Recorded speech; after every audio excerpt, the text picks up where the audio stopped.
दोस्तों, स्वागत है आप सभी का। तो हमारा जो मध्यकालीन भारत के इतिहास की सीरीज चल रही थी उसका मैं नेक्स्ट पार्ट लेके आ गई हूँ। अब तक हमने जो भी वीडियोस देखे हैं उसमें मध्यकालीन भारत के बहुत ही इम्पोर्टेंट क्वेश्चंस को हमने कवर किया है। तो अब हम जो भी ये जो नेक्स्ट पार्ट है हमारा, इसमें भी 30 क्वेश्चंस इंक्लूडेड हैं। ये मेनली मैं बता दूं कि ये जो मध्यकालीन भारत के इतिहास में जो मुगल पीरियड शुरू होता है उसमें उससे रिलेटेड क्वेश्चंस इस वीडियो में मैं कवर करूंगी। तो ये सारे क्वेश्चंस बहुत ही ज़्यादा इंपॉर्टेंट है क्योंकि रिपीटेड क्वेश्चंस को ही मैं लेती हूँ जो कि बार बार पूछे गए हैं, इसलिए ये बहुत ज़्यादा हेल्पफुल होने वाले हैं आपके लिए। और मैं अपनी तरफ से एक्सप्लेन करने की भी पूरी कोशिश करती हूँ। और पहले तो मैं आपको थैंक यू बोलना चाहती हूँ क्योंकि आप लोगों ने मुझे जो हमारी पिछली वीडियो पर बहुत सारा प्यार दिया, उसके लिए really thank you so much. तो आइए स्टार्ट करते हैं और आज के क्वेश्चंस को देखते हैं।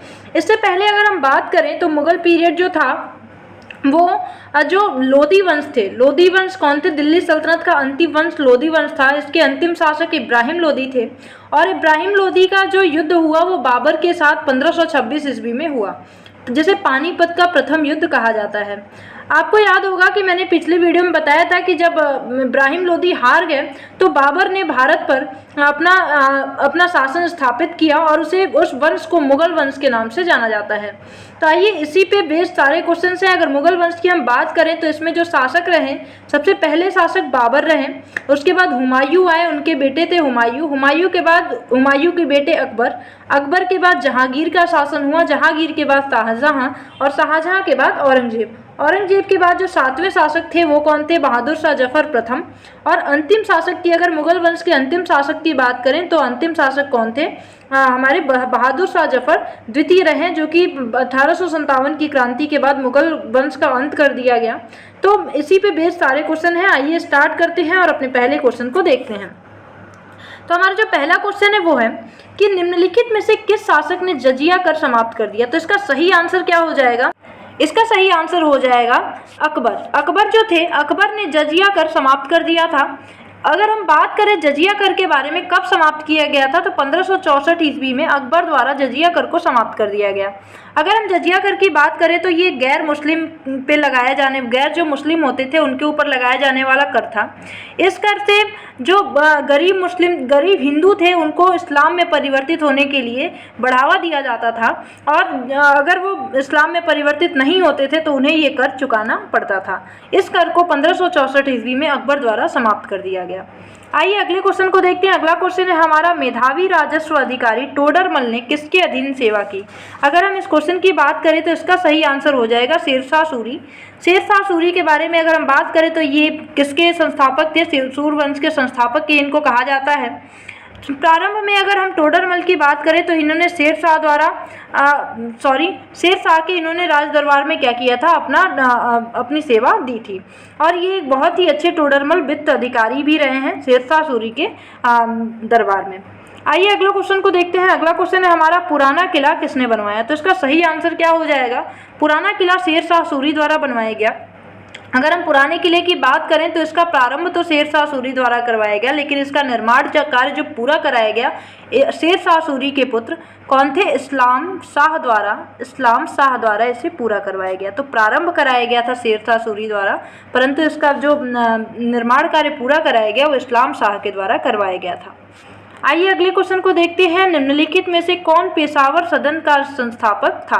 पेशावर सदन की स्थापना किसने की? तो इसका सही आंसर क्या हो जाएगा? बालाजी विश्वनाथ। बालाजी विश्वनाथ ने पेशावर सदन की स्थापना की थी। कब की थी इसकी भी अगर हम बात करें तो 1714 ईस्वी में पेशावर सदन की स्थापना बालाजी विश्वनाथ द्वारा की गई थी। अगर हम बालाजी विश्वनाथ की अगर बात करें तो बालाजी विश्वनाथ को मराठा साम्राज्य का दूसरा संस्थापक भी कहा जाता है। मराठा साम्राज्य का दूसरा संस्थापक कौन है? बालाजी विश्वनाथ को कहा जाता है। इन्होंने पेशावर सदन की स्थापना 1714 ईस्वी में की थी। आइए अगला क्वेश्चन देखते हैं। अगला क्वेश्चन है हमारा, पंडित राज जगन्नाथ निम्नलिखित में से कौन से राजा के राजकवि थे? तो इसका सही आंसर क्या हो जाएगा? शाहजहां। अगर हम बात करें तो जो पंडित राज जगन्नाथ है ये शाहजहां के पहले जहांगीर के भी दरबार में राजकवि रह चुके थे और उसके बाद ये शाहजहां के दरबार में भी रहे थे। अगर हम पंडित राज जगन्नाथ की बात करें तो ये इनकी कृति है रास गंगाधर। ये बहुत ही प्रसिद्ध कृति है और इससे क्वेश्चन भी पूछा गया है, जिससे आप ध्यान रखिए। रास गंगाधर जो कृति है ये पंडित जगन्नाथ की ही कृति है। ये शाहजहां और जहांगीर के राजकवि थे। आइए अगला क्वेश्चन देखते हैं। जहांगीर के शासनकाल के निम्नलिखित में से किस चित्रकार को नादिर उल अखरा की उपाधि दी गई थी? नादिर उल अखरा की उपाधि किसे दी गई थी? तो इसका सही आंसर हो जाएगा मंसूर। मंसूर जो थे जहांगीर के दरबार में एक प्रसिद्ध चित्रकार थे और ये अपनी बहुत ही फेमस चित्रकारी इन्होंने बनाई थी, बहुत ही फेमस चित्रकारी को इन्होंने किया था। आइए अगला क्वेश्चन देखते हैं। अगला क्वेश्चन है हमारा, कौन सा स्मारक गुलाबी रंग का है? तो अगर हम बात करें तो गुलाबी शहर किसे कहा जाता है? पिंक सिटी के नाम से जयपुर को जाना जाता है, वहीं पे स्थित है हवा महल। हवा महल को गुलाबी रंग का स्मारक भी कहा जाता है। तो इसका सही आंसर क्या हो जाएगा? हवा महल। अगर हम हवा महल की बात करें तो इसे 1799 ईस्वी में 1799 ईस्वी में इसका निर्माण करवाया गया। किसके द्वारा करवाया गया? महाराजा सवाई प्रताप सिंह द्वारा इसका निर्माण किया गया था। सवाई प्रताप सिंह द्वारा इसका निर्माण किया गया था। तो इससे भी ध्यान रखिए, सवाई प्रताप सिंह द्वारा इसका निर्माण 1799 ईस्वी में हवा महल का निर्माण करवाया गया था। अगले क्वेश्चन को अगर हम देखें तो अगले क्वेश्चन को देखते हैं। अकबर के दरबार में सबसे प्रसिद्ध संगीतकार तानसेन का मूल नाम क्या था? तो इसका सही आंसर क्या हो जाएगा? इसका सही आंसर हो जाएगा रामतनु पांडे। अगर हम तानसेन की बात करें तो तानसेन जो थे वह ध्रुपद गायन शैली के महान संगीतकार थे। तो ये भी पूछा गया है क्वेश्चन कि किस गायन शैली के संगीतकार थे? तो ध्रुपद गायन शैली के प्रसिद्ध संगीतकार थे। किसके दरबार में थे? अकबर के दरबार में थे। अगर हम बात करें थोड़ी सी इनकी, तो जो तानसेन थे ये एक प्रसिद्ध संगीतज्ञ जो कि वृंदावन में रहते थे, उनका नाम था हरिदास। जो तानसेन थे वो हरिदास के शिष्य थे। अकबर द्वारा अगर इनको पूछा जाए कि कंठभरणवाड़ी विलास की उपाधि अकबर द्वारा किसे दी गई थी? तो इसका भी सही आंसर क्या हो जाएगा? तानसेन होगा। तानसेन को ही अकबर द्वारा कंठभरणवाड़ी विलास की उपाधि दी गई थी। तो ये सारे क्वेश्चन उम्मीद है आपको क्लियर हो गए होंगे। आइए अगले क्वेश्चन की तरफ बढ़ते हैं। अगला क्वेश्चन है हमारा, पुणे कभी डैश की राजधानी के रूप में जाना जाता था? तो इसका सही आंसर क्या हो जाएगा? इसका सही आंसर हो जाएगा पेशवा। जो पुणे है, पुणे को पेशवा की राजधानी के रूप में जाना जाता था। अगर हम बात करें थोड़ी सी पुणे की, तो पुणे को पूर्व का ऑक्सफोर्ड भी कहा जाता है। तो पुणे जो है, पुणे महाराष्ट्र में पड़ता है, पूर्व का ऑक्सफोर्ड इसे कहा जाता था। तो इसे भी आप ध्यान रखिए, पूर्व का ऑक्सफोर्ड किसे कहा जाता है? इसे पुणे को ही कहा जाता है। आइए अगले क्वेश्चन की तरफ बढ़ते हैं। अगला क्वेश्चन है हमारा, रामायण का अनुवाद फारसी में किसने किया था? तो इसका सही आंसर क्या हो जाएगा? इसका सही आंसर हो जाएगा बदायूनी। बदायूनी जो थे इन्होंने रामायण का अनुवाद फारसी में किया था। ये अकबर के समय में ही थे। अबुल फजल भी अकबर के दरबार में ही थे। तो ये ध्यान रखिए, बदायूनी द्वारा रामायण का अनुवाद फारसी में किया गया था। ये भी क्वेश्चन बहुत बार रिपीट हुआ है, तो इसे आप जरूर याद रखें। आइए अगले क्वेश्चन को देखते हैं। अगला क्वेश्चन है हमारा, निम्नलिखित में से किस पर अकबर की विजय होने की स्मृति में बुलंद दरवाजे का निर्माण किया गया था? मतलब क्वेश्चन पूछ रहा है कि अकबर ने किस विजय के बाद बुलंद दरवाजे का निर्माण कराया था। तो इसका सही आंसर क्या हो जाएगा? गुजरात। गुजरात की विजय जब अकबर ने की थी, गुजरात पे जब अकबर ने विजय पाई थी, तो इन्होंने बुलंद दरवाजे का, इसकी स्मृति में बुलंद दरवाजे का निर्माण करवाया था। ये कहाँ पे पड़ता है? फतेहपुर सीकरी में पड़ता है। आगरा के फतेहपुर सीकरी में बुलंद दरवाजा पड़ता है। ये गुजरात विजय के बाद अकबर ने इसकी स्मृति में बनवाई थी। अगर हम थोड़ी सी बात करें तो मैंने प्रीवियस क्वेश्चंस में जो हमने प्रीवियस जो हमारा लेक्चर है, प्रीवियस जो हमारी वीडियो है, उसमें मैंने बताया है इसके बारे में। तो मुझे आप कमेंट सेक्शन में ज़रूर बताएं कि इसका निर्माण कब कराया गया था। अगले क्वेश्चन की तरफ बढ़ते हैं। अगला क्वेश्चन है हमारा, निम्नलिखित में से सही जोड़ा कौन सा है? तो इसका सही आंसर क्या हो जाएगा? इसका सही आंसर हो जाएगा बैरम खान और अकबर। आपको अगर मैं बता दूँ तो जो अकबर थे, ऐसा कहा जाता है कि 14 साल की उम्र में इन्होंने गद्दी संभाली थी और उस समय ये बहुत छोटे थे राजकाज संभालने के लिए। तो ये बैरम खां के संरक्षण में शासन कर रहे थे।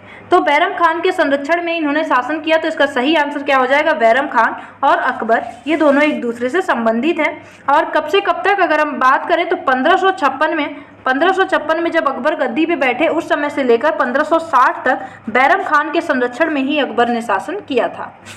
आइए अगले क्वेश्चन को देखते हैं। अकबर के आरंभिक दिनों में उसका रेजेंट कौन था? मतलब कि किसके संरक्षण में इन्होंने शासन किया? तो अभी हमने देखा क्वेश्चन, तो बैरम खान के संरक्षण में अकबर ने अपने प्रारंभिक दिनों में शासन किया था। तो इसका सही आंसर क्या हो जाएगा? बैरम खान। आइए अगले क्वेश्चन को देखते हैं। अगला क्वेश्चन है हमारा, अकबर के एकमात्र किस दरबारी ने दीन-ए-इलाही को स्वीकार किया था? तो इसका अगर सही आंसर हम बताएं तो इसका सही आंसर क्या हो जाएगा? बीरबल। बीरबल जो थे, दीन-ए-इलाही जो धर्म था इसकी स्थापना अकबर द्वारा की गई थी। अकबर द्वारा दीन-ए-इलाही की स्थापना 1582 में की गई थी। तो इसे भी ध्यान रखिए, 1582 में अकबर द्वारा दीन-ए-इलाही की स्थापना की गई थी। ये एक ऐसा धर्म था जो सभी धर्मों में सामंजस्य बिठाने की कोशिश किया गया था इस धर्म के अनुसार।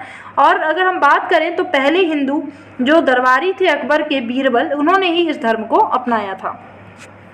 आइए अगले क्वेश्चन को देखते हैं। अगला क्वेश्चन है हमारा, जहांगीर की कब्र कहाँ बनाई गई है? तो अकबर के पुत्र जहांगीर की जो कब्र है वो कहाँ बनाई गई है? लाहौर, जो कि पाकिस्तान में पड़ता है। लाहौर में इनकी कब्र शाहदरा बाग में बनाई गई है। तो अगर हम बात करें शाहदरा बाग में, लाहौर में, जो कि पाकिस्तान में पड़ता है, जहांगीर की कब्र बनाई गई है। आइए अगले क्वेश्चन को देखते हैं। अकबर अपना धार्मिक विचार विमर्श कहाँ करता था? तो इसका सही आंसर क्या हो जाएगा? इबादत खाना। इबादत खाना मतलब होता है पूजा करने का घर। तो इबादत खाना जो एक इसकी स्थापना की गई थी वो अकबर द्वारा की गई थी फतेहपुर सीकरी में 1557 में। 1557 ईस्वी में अकबर द्वारा इबादत खाने का निर्माण कराया गया था।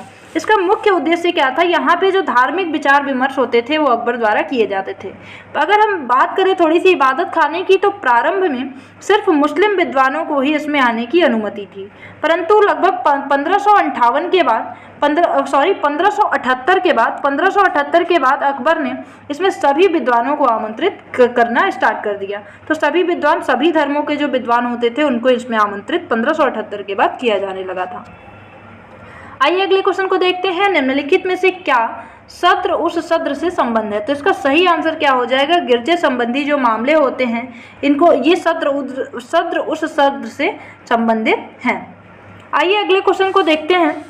अगर हम थोड़ी सी सद्र उस सद्र की बात करें तो ये होता क्या था? ये एक पद होता था जिसका जो इस पद का मुखिया होता था उसका मुख्य कार्य क्या होता था? इस्लाम का प्रचार करना, इस्लाम की रक्षा करना। ये कार्य किसका होता था? सद्र उस सद्र की होती थी। ये गिरजे से संबंधित थे। आइए अगले क्वेश्चन को देखते हैं। निम्नलिखित में से किस मुगल शासक ने संगीत को और नृत्य पर प्रतिबंध लगा दिया? तो इसका सही आंसर क्या हो जाएगा? औरंगजेब। औरंगजेब जो थे इनको संगीत और नृत्य में कोई रुचि नहीं थी और इन्होंने क्या किया, और जो ये संगीत और नृत्य था इस पर प्रतिबंध लगा दिया और इन्होंने ये अनुमति दी कि अगर कहीं भी संगीत और नृत्य सुनाई दे तो उसके वाद्य यंत्रों को तोड़ दिया जाए। तो इसका सही आंसर क्या हो जाएगा? औरंगजेब।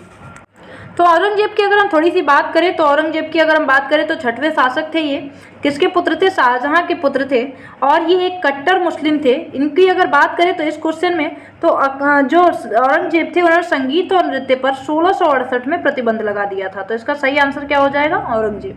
आइए अगले क्वेश्चन की तरफ बढ़ते हैं। अगला क्वेश्चन जो है हमारा, दिल्ली में हुमायूं का मकबरा किसने बनवाया था? तो किसके द्वारा हुमायूं का मकबरा बनवाया गया? तो इसका सही आंसर क्या हो जाएगा? हाजी बेगम। हाजी बेगम को बेगा बेगम के नाम से भी जाना जाता है। इसका जो निर्माण कार्य था वो 1569 में प्रारंभ किया गया और 17 में इसे कंप्लीट कर लिया गया। हाजी बेगम जो थी, हाजी बेगम हुमायूं की पत्नी थी और इन्हीं के द्वारा हुमायूं के मकबरे का निर्माण कराया गया था। तो इसका सही आंसर क्या हो जाएगा? हाजी बेगम।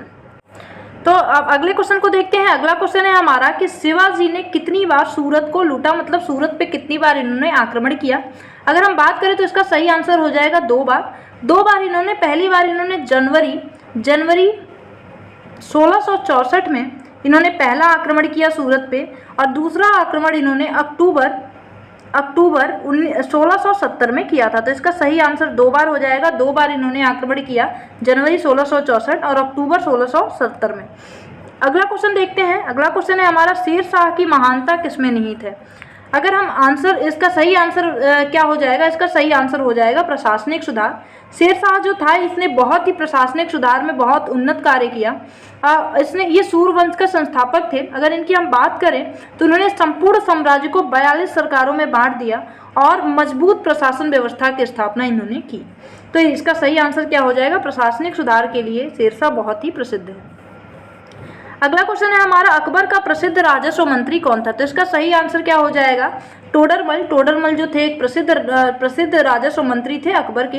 ये अभी हमने क्वेश्चन में देखा था कि शेर शाह सूरी के दरबार में भी ये थे। अगले क्वेश्चन को हम देखते हैं। अगला क्वेश्चन है हमारा, बहादुर शाह प्रथम का जन्म वर्ष हुआ था। तो बहादुर शाह प्रथम की अगर हम बात करें तो बहादुर शाह प्रथम जो थे ये औरंगजेब के पुत्र थे और इसका सही आंसर क्या हो जाएगा 1643 में। 1643 में बहादुर शाह का जन्म हुआ था, बुरहानपुर में हुआ था। औरंगजेब की जो दूसरी बीवी थी उन नवाब बाई, जिनका नाम था नवाब बाई, और औरंगजेब के पुत्र थे बहादुर शाह प्रथम। इनका जन्म बुरहानपुर में 1643 में हुआ था। तो इसका सही आंसर सेकंड 1643 हो जाएगा। अगला क्वेश्चन देखते हैं, अबुल फजल ने लिखा है। तो अबुल फजल द्वारा किसकी रचना की गई है? तो इसका सही आंसर क्या हो जाएगा अकबरनामा। अकबरनामा की रचना अबुल फजल द्वारा की गई है। इसमें अकबर के 46 वर्षों के शासनकाल का इतिहास समाहित है। 46 वर्षों तक जो अकबर का शासनकाल रहा उसके इतिहास के बारे में अकबरनामा में अबुल फजल ने बताया है। अगर हम बात करें आईने अकबरी के बारे में बहुत बार पूछा जाता है। तो अकबरनामा का ही जो तीसरा भाग है उसे आईने अकबरी के नाम से जाना जाता है। इसकी रचना भी अबुल फजल द्वारा की गई है। आइए अगले क्वेश्चन को देखते हैं, जहांगीर का अर्थ क्या है? तो इसका सही आंसर क्या हो जाएगा? जहांगीर का अर्थ क्या होता है? विश्व विजेता। विश्व विजेता। जहांगीर अकबर के पुत्र रहे और जहांगीर का नाम जो रखा गया, इनका पहले नाम सलीम था और फिर इन्हें जहांगीर के नाम से नवाजा गया और इसका अर्थ क्या होता है? विश्व विजेता। अगले क्वेश्चन को देखते हैं, शाहजहां का प्रसिद्ध तख्ते ताउस 1739 में कौन ले गया? तो जो तख्ते ताउस था ये कौन लेके चला गया? तो नादिर शाह द्वारा फारसी आक्रांता था ये, और ये जब भारत पर आक्रमण किया तो ये तख्ते ताउस को लेकर के, शाहजहां का जो प्रसिद्ध तख्ते ताउस था उसको लेकर के ये चला गया। अगला क्वेश्चन देखते हैं, औरंगजेब की मृत्यु निम्नलिखित में से किस स्थान पर हुई? तो इसका सही आंसर क्या हो जाएगा? औरंगजेब की मृत्यु अहमदनगर में हुई थी। अहमदनगर में औरंगजेब की मृत्यु हो गई थी। कब हुई थी? 3 मार्च 1707 में। 1707 ईस्वी में इसकी मृत्यु हो गई थी। फिर इन्हें दौलताबाद ले जाकर के दफनाया गया था। दौलताबाद के विषय में एक प्रसिद्ध बात कौन सी है? प्रसिद्ध क्वेश्चन कौन सा बनता है? तो ये आप मुझे ज़रूर बताएं कमेंट सेक्शन में। आइए अगले क्वेश्चन को देखते हैं कि ताजमहल के अंदर के उद्यान को डैश रूप में जाना जाता है। तो ताजमहल के अंदर के जो उद्यान है उसे मुगल गार्डन या 4 बाग के नाम से जाना जाता है। मुगल गार्डन या 4 बाग के नाम से जाना जाता है। अगला क्वेश्चन है हमारा, शिवाजी का राज्याभिषेक कब हुआ? तो इसका सही आंसर क्या हो जाएगा? शिवाजी का राज्याभिषेक 1674 में हुआ था। 1674 ईस्वी में कहाँ पे हुआ था ये भी ध्यान रखें, रायगढ़ में हुआ था। रायगढ़ में जो शिवाजी थे इनका राज्याभिषेक हुआ था। अब हमारा लास्ट क्वेश्चन है, यूरोपियन शक्ति पहचानिए जिससे शिवाजी ने तोपें और गोला बारूद प्राप्त किए। तो कौन सी वो यूरोपियन शक्ति थी जिससे जो शिवाजी थे उन्होंने गोला बारूद और तोपें प्राप्त की थे? तो इसका सही आंसर हो जाएगा फ्रांसीसियों से जो हमारे शिवाजी थे इन्होंने तोपें और गोले बारूद को प्राप्त किया था। अगर हम शिवाजी की बात करें तो शिवाजी के पास एक शक्तिशाली नौसेना थी और शिवाजी ने कोंकण और गोवा के तट पर अपनी नौसैनिक मुख्यालय को स्थापित किया था। तो कोंकण और गोवा का जो तट है यहाँ पर इन्होंने अपना नौसैनिक मुख्यालय बनाया था और ये जो फ्रांसीसियों से जुड़े हुए थे, फ्रांसीसियों से इन्होंने तोपे और गोले बारूद को प्राप्त किए थे। तो उम्मीद करती हूँ ये सारे क्वेश्चन आपको अच्छे लगे और पसंद आए तो प्लीज़ लाइक ज़रूर करें और कमेंट सेक्शन में ज़रूर बताएं आपको कैसा लगा। Thank you so much.